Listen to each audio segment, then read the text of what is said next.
They say with every action that there is an equal and opposite reaction, and nowhere is that more prevalent than in free agency. We see a lot of players go from different teams through new additions, new signings, trades, and cuts, but we're not going to be focusing on those players. We're going to be focusing on the winners and losers that were impacted from these moves, the ones that had their situations completely changed around them. Those are the players we're going to be focusing on. Yeah, I'm excited to talk about the guys that are maybe staying in their systems or going into new systems, but not really as talked about outside of all the free agency hubbub. So, yeah, let's get into Yeah. it.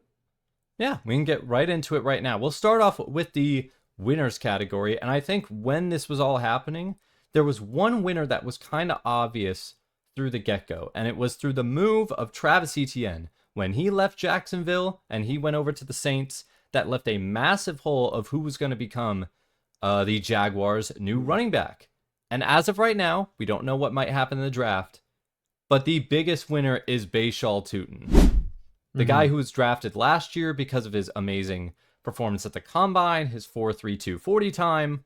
Drafted in the fourth round, he had a couple moments here and there last year, but it was mostly Travis Etienne was the main back, and Bayshaw Tootin was brought in every now and then to be the relief. Now it seems like he's got the backfield to himself, and that this Yeah, could really be a huge upgraded position for him. definitely. I mean, they brought in Chris Rodriguez fairly recently in the last week and a half, but I honestly don't think that poses much of a threat to Bayshal. He has a season under his belt with the Jags. He kind of proved that he started ramping up last season and um, kind of started competing for, you know, a spot next to Travis Etienne when he was still on the team. And yeah, so I just think he's kind of proved himself, and he's a fast running back. And yeah, I'm excited to see what he could do. I Yeah, think could be an interesting fantasy grab and an underrated one at that. absolutely. The only thing that I could see impacting him is if they go into the draft, but they have to look for a guy that's different than him. They can't go after another speedster. If they could, they would try to get another late round pick, and it would probably have to be like a bigger guy. Maybe you would look at like a Jonah Coleman, like a more of a bowling ball, first couple downs kind of guy, and then you would use Bashal Toon as a third down. But honestly, why not? If he's already in the second year of your system, you've already know that you can work it. Liam Cohen's a very smart head coach. He's brought the best out of a lot of his young players already. If he can do the same for Bashal Tootin under his already like day 3 rookie contract, that's great for this team. But he's not the only one that was affected specifically from the departure of another player. This one, we're not going to focus on one player. We're going to focus on a whole set of players. The Bears pass catchers. And I made a point to specify pass catchers so we can include tight end as well. With the takeout of DJ Moore being traded to the Bills, which that was something I was pounding the table for months, of something that they should do. They're paying him all this money. Let the young guys take over. And that's what they did. So now it opens the door to for us to possibly get the best out of Roma Dunze going into his third year, and Luther Burn going into his second, and Colston freaking Loveland. I mean, yeah, and we just saw a sneak peek of what he did last year, right? Yeah, Towards the end of the season, really towards he ended the season with a bang in the playoffs.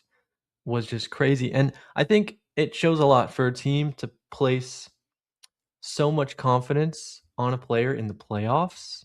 You know, him making as many big moves as he did, um, to kind of guide their team to getting to the next level in the playoffs.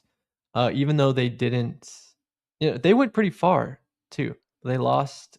What was the last game they lost to? it was Who that was it? incredible game with the It was a Rams, crazy game with the but they could Rams. do that to Yeah, anybody. They could do it to yeah, any they could. freaking team. But man, it's gonna be. It's going to be exciting. And an Who exciting fantasy season for the Bears for sure.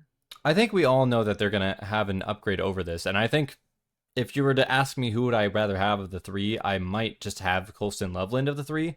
But Mm, who, if you were presented with the opportunity, who would you rather have between Luther Burden and Roma Dunze? yeah. Because everybody's hot Uh, on Luther because, second year player. That just happens naturally. But Roma right. Dunze still got a lot of targets last year. You could still say from experience might be their number one target. I think so. I think he should, from experience, move into their number one target. Um, I would be a little astonished if it was Luther Burton right away. But I kind of view, I don't know, they play really similar roles, and I think Rome is obviously his. He's always been kind of a deep ball threat guy, even in college. That was his role, Yeah. and so I see him playing um, that X spot a little more, and Luther Burton in the slot.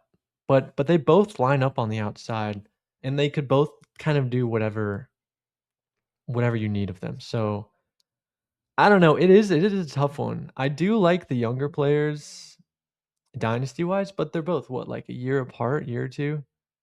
I don't know. I can't I can't choose, to be honest. It's a tough one. But they're both I definitely both I definitely want to get one of them in one of my Yeah. leagues. Um Either one I would be fine with, to be honest. I Yeah. think right now, Luther Burden is the one that's being drafted higher. I think people are kind of down on Roma Dunze a bit. If you Mhm. look at the stats of him, he got a lot of targets last year. It's just the connection wasn't always great with Yeah. Caleb. So maybe that what's bringing it down. I still believe. I didn't like Roma Dunze at the end of that season. He really did let me down, but I still believe that Yeah. there is a great, great player in there. And Oh if we yeah. can get more consistency out of Caleb, that will bring more consistency out of everybody. Sure. Sure. Yeah, that's the biggest thing Yeah, that we need to see, I think. Caleb just really taking a hold and making these guys his, you know, and carving out a role for each one of the receivers. Um, I think is going to be huge, and that's the work that the coaches need to put in the off season, and yeah, we'll see if they pull it all together this season. But there's a lot of hope, a lot of good hope going into the season for these yeah. guys. Yeah. Not all the winners that we talk about will be affected by people that are departed. Some aren't even in the league yet. This next winner we're going to talk about is one of the biggest people coming into the draft this year, Jeremiah Love. Now, Mm. why is he considered a winner? I'll break it down of why I believe this to be the Break it case. down. Early on in the draft process, he was considered to go between picks 7 through 9. That's the Commanders, that's the Saints, that's the Chiefs. That was pretty much the selection that everyone was mock drafting him at. Well, now Chiefs went out and got Kenneth Walker. The Saints went out and got Travis Etienne. That's two teams that have now signed a long-term running back. They are out of the running for Jeremiah Love unless they do something crazy insane. Why would they do that?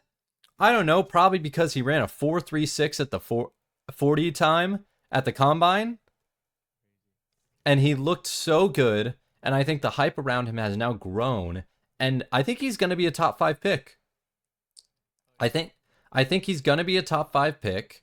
So I think them going after those running backs pretty much assures that, and it makes Jeremiah Love one of the biggest winners coming out of free agency in my mind. 100%. 100%. Dude, the crazy part about it too is he's such a high rated prospect for good reason, and he's only 20 years old. Okay, this man was born in 2005, bro. Dude, that's it. It's crazy to 20 years realize. old is crazy because that is at least at a position where Yeah, you might have, once you hit 30, there's kind of like a shelf life dude. almost. That's a Yeah, decade. That's 10 years before he hits 30. Hmm. It's insane. It's insane. But okay, it begs the question, you talked about the teams that kind of filled their running back spots that we thought he might land on. I have an idea of who he might go to. I think a lot of people do. It's pretty obvious Yeah. that I'm just going to say it, the Titans obviously need a running back and have a high enough draft capital to where, could be them. I don't know. I What rumors have you heard? Do you agree? It's either between them or the Commanders because the other teams Yeah. there don't really make a lot of sense. I don't see the I've heard the Giants. Commanders. The Giants, Jeremiah Love and Cam Scadaboo would be a really funny duo. I don't Mm, think that's what they're thinking. I don't see the Browns doing it yeah, either after going out and spending capital to get Judkins. correct. It's either them or the Commanders. And honestly, the Titans makes the most sense. They're a Yeah, new it does. team. They feel like a new team. They got a big brand refresh. They got new logo. They got new thing. Sometimes Everyone's young. you They're have to get all. into the mind of an owner and be Mhm. like, I want to do something flashy. I want to do a big move that's going to solidify this is the new Titans. Yeah. There's nothing flashier you can do in the draft than going out and getting this premier game changer running back. And Tony Pollard's a good back. He's Mhm. good, but he's got 1 year left on his deal. He's old, And to be honest. there is a difference between good and great. Like Jeremiah Love can be a top 5 running back. Yeah.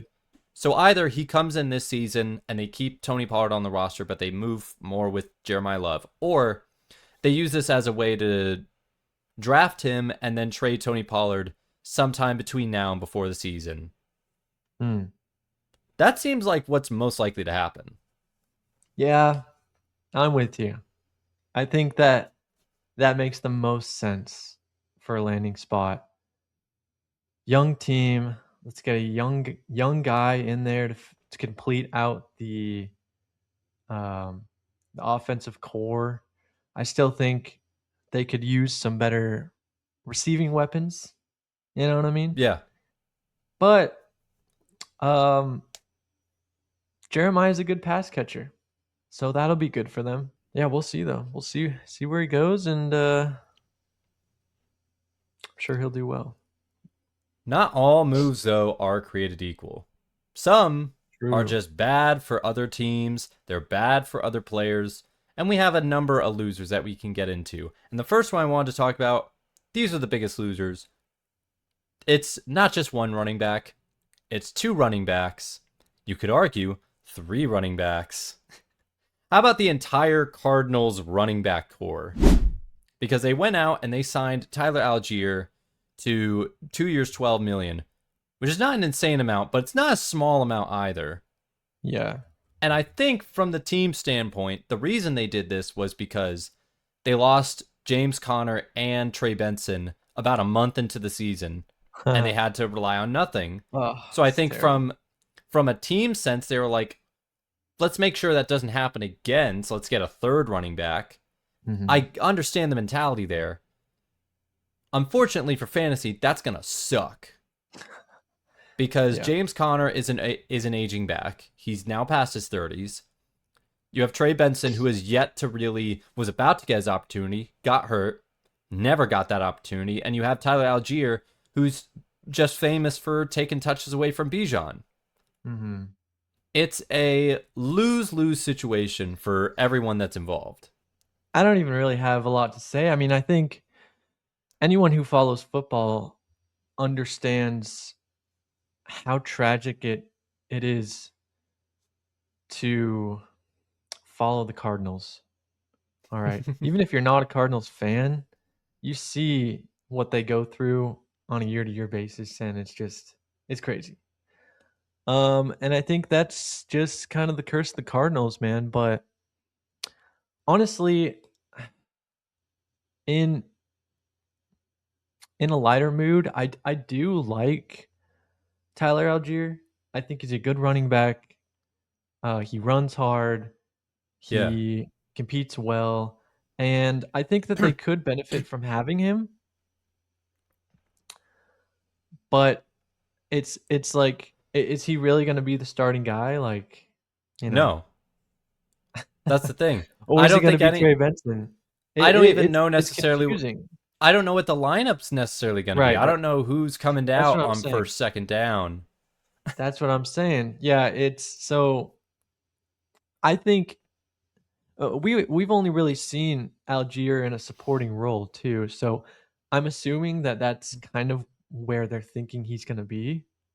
You know, with Trey Benson, it'll probably be a 1-2 punch situation. It's how Yeah. it was with James Conner and Trey Benson. Um, I mean, fantasy wise, it's not the best. The card. But on What? the other hand, I was just gonna say if someone gets hurt, okay, Trey Benson has an injury history. Yeah. Tyler Algier could step in. I'm just gonna be Well, honest. He yeah. could be a Well, sleepy pick, it could be a sleepy pick. a sleeper pick. I like that term though, a Sleep. sleepy pick. Yeah, yeah. No, it's well. The problem is now he has to hope that two running backs get injured, which can happen. James Conner has as much of an injury history as anybody. Uh, Dude, is he? I just don't know how confidently we can say he's gonna be on the team. You know, he'll be come on the the season. team. The team loves him. The team wants to keep him around. He's still under contract right now. I don't see where the trade value is for him either. So Mhm. unless they decide to cut him, but Yeah. it's already starting to get a little late. Of if you wanted to cut him, you would have done it by now. Yeah, that's true. I mean, it is like what his last year on the contract. So yeah. I going back to what you said earlier. You said the Cardinals are just like the horrificness of the Cardinals. I Yeah. always imagine the Cardinals as the forgotten failure. Mm. Like they're not even the face of crappy NFL teams. It's always the Browns or the Jets, and then nobody even remembers that the Cardinals are just as stricken with bad luck as those teams. Ah, They're just the forgotten ones. They're not even the true. poster boys of being bad. That's how bad they are. Right. But they've Yeah, always they been are. that way. It's not going to be a good situation for any of the backs if any of them manage to stay healthy.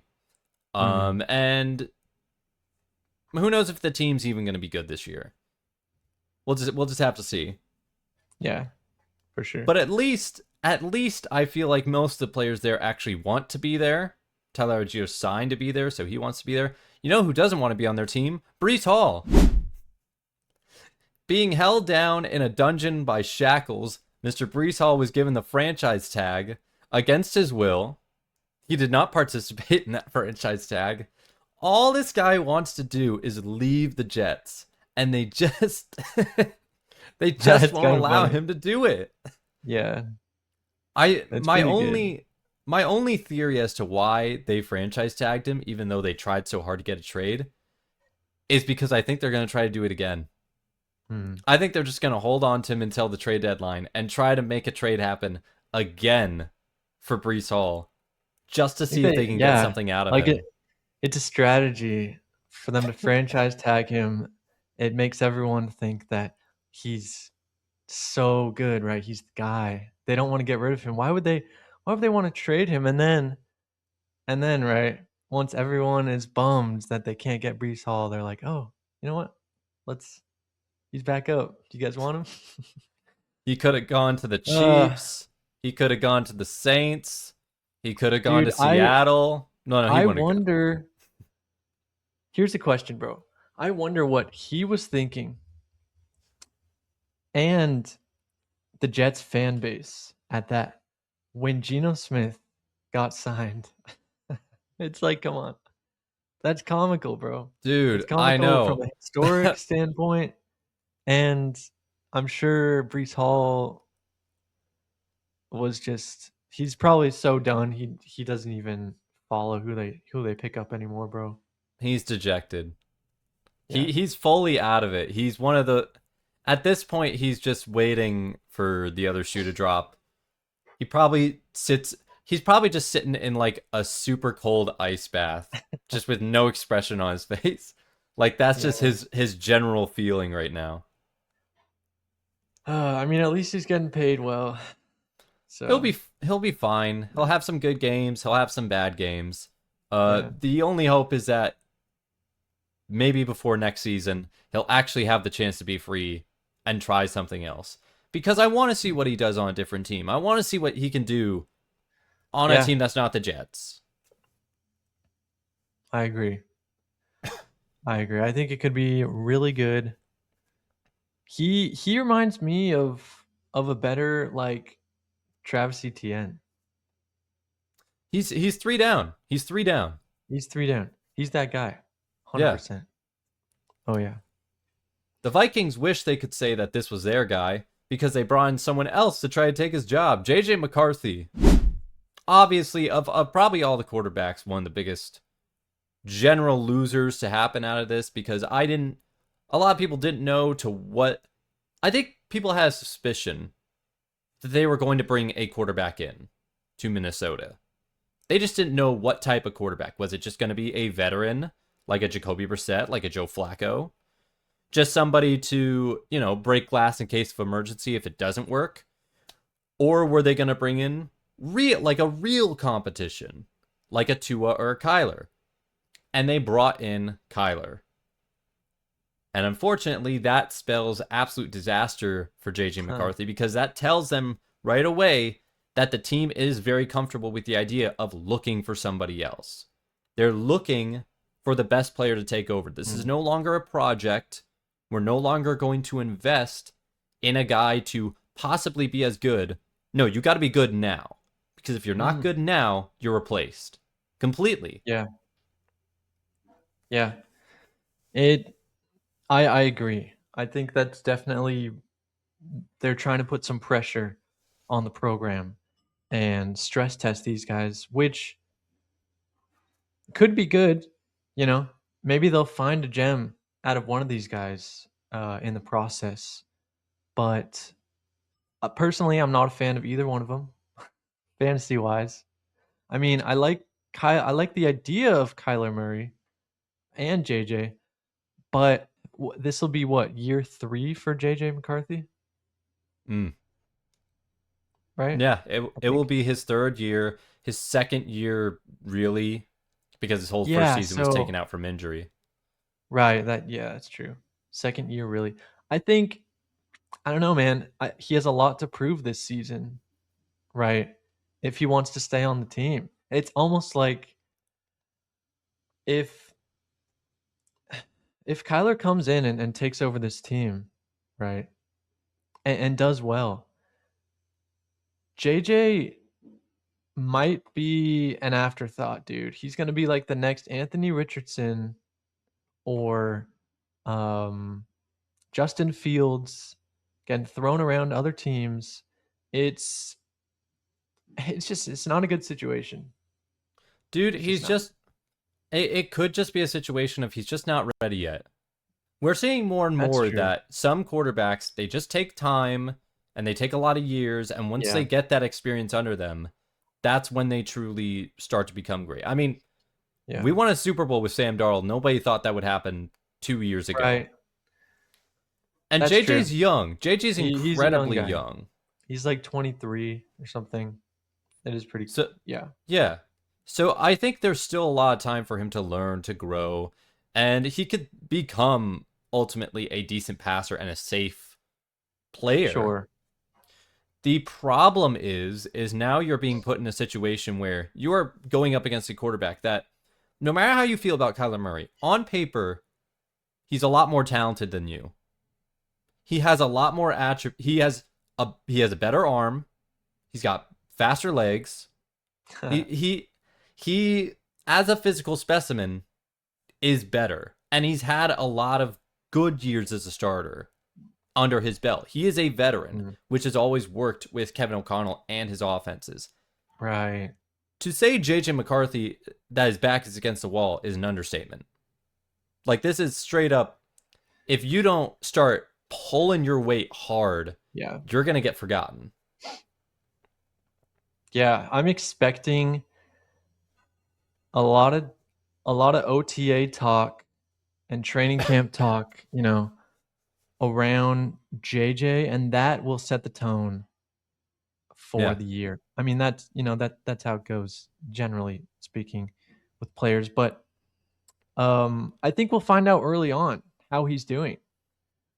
Because last year was very bad for It this was man. it was probably as bad as it could have gone Yeah, for JJ.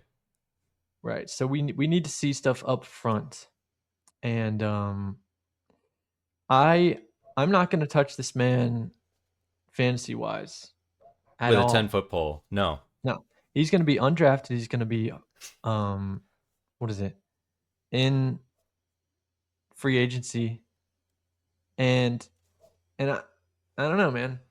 It's Well, gonna be hilarious. If anyone picks him up, I'm gonna laugh hard, but no one's gonna. No one's gonna. let me tell you a quarterback that I'm not going to touch with a 10-foot pole. And that's one of the last names on our list, that is CJ Stroud. CJ Stroud going into his fourth season as a pro, fourth season as a starter. And during the offseason, enough has changed on the offense that's made me skeptical. Not the move to David Montgomery. I get that and I like that. But it's the way they did it. Not just when they traded David Montgomery. In order to make that trade happen, they traded a lineman. And then what did they do the next day after that? They traded another lineman to the Browns. And then Hmm. you see they're getting rid of more linemen in the offseason. And I'm like, wait a minute. Wasn't this offensive line already terrible? Where's all this coming from? Yeah. They have made constant moves. And I don't know if it's just like they're starting fresh and they're just trying to find a new lineman setup, which I've seen many times in the NFL. That hardly ever works. But we're now going into a fourth year and a third straight year in my mind where CJ Stroud has no offensive line around him, is not being put in a position for the offense to succeed. And this is a Hmm. big deal. This is a contract year for him. He's trying to prove that he could be a franchise guy, and he's already shaky. His confidence is on the ropes because he had an abysmal playoff performance. What are you doing? Yeah. Dude, I think he's still here because I mean, we know what CJ can do. Okay, he had a good first year, Really and then it good. started really good. Yeah, for a rookie, and then it started to go down. And for us to say it was his fault is not the case necessarily. It's definitely the team, like you were saying.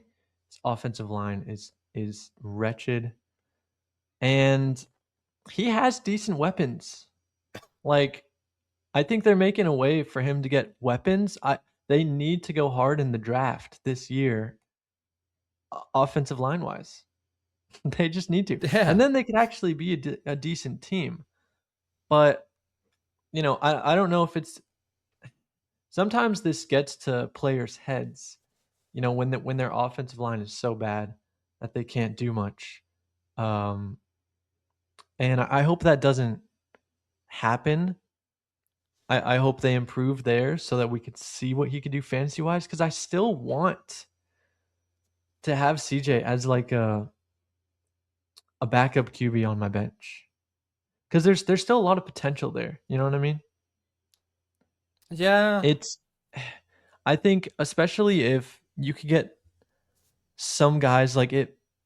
I like Tank Dell, for example, and I think he opens up quick quick routes that CJ could just, you know, drop to real quick. Um if he comes back, that could help. There's certain things that could help. It just as of right now, it's still not looking great. Yeah. The So, receivers aren't that bad. Well, Nico Collins is one of the best oh yeah, receivers in the league in my mind.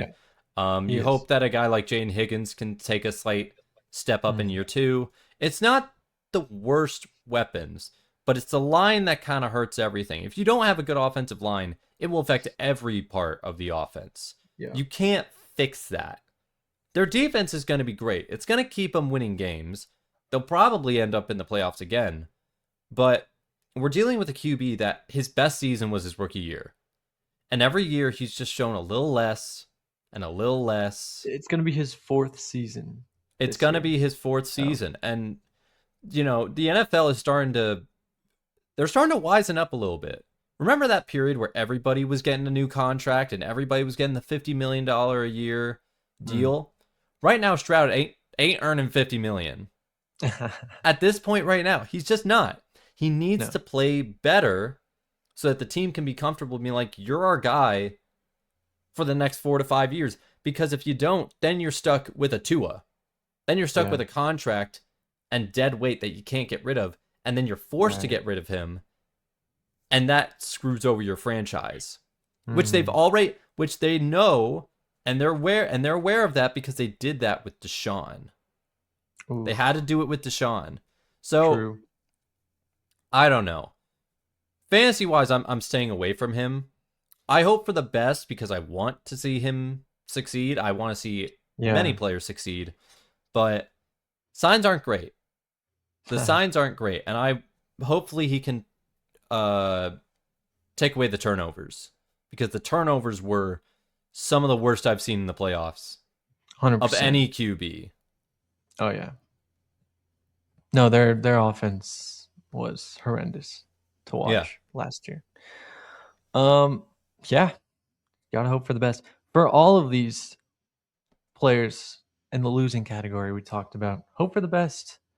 I hope for the best, You man. never know what could happen during the season, man. A lot of stuff Hey, could happen. man. You never A know. lot of stuff. We're still just in the after effects of free agency.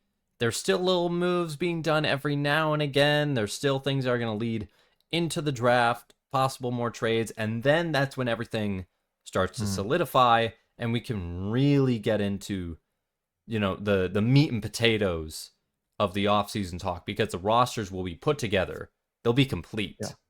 But that it's is all. gonna Thank be you so good. much for watching. If you like this video, we have other videos that we will post every single week Yeah, on our channel. So subscribe, give it a like, give us a comment.